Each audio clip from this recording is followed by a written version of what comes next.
ขึ้นยนต์จากอุดรที่ไปเชียงใหม่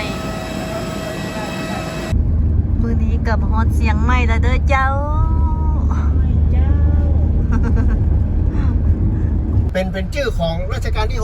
6ตอนที่เบิ้ลเป็นมกุฎราชกุมาร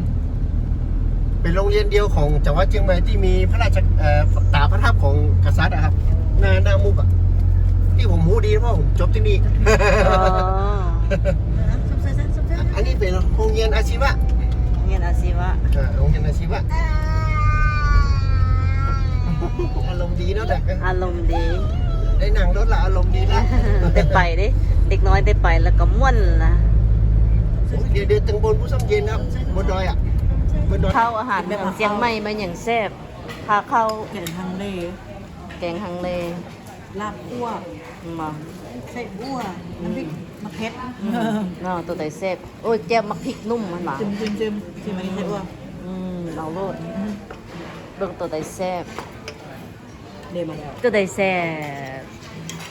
ตัวใดแซ่บในหลานตายเหี่ยวมาเด้อกินข้าวอยู่เชียงใหม่มากินอาหารเมืองว่าซั่นแซ่บมีแต่ครอบครัวอันนั้นพ่อดองแม่ดอง เอาเด็กเด็ก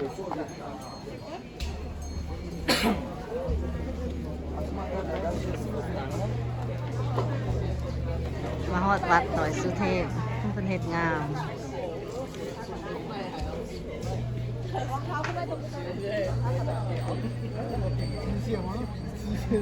คนมาหลาย นี่ก็มามื้อนี้ก็มาฮอดดอยสุเทพ อันนั้นก็เป็นหอระฆังเนาะ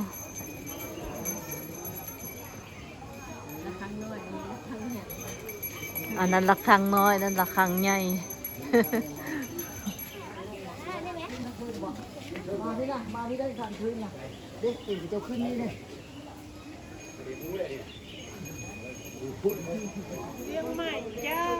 มาฮอดเชียงใหม่มาฮอดดอยสุเทพแล้วเด้อ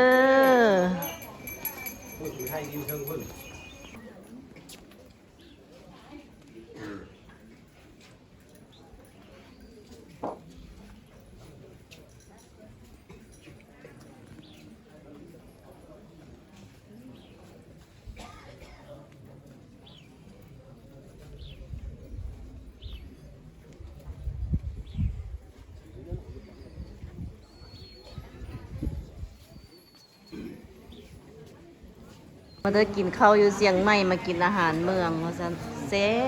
บมีแต่ครอบครัว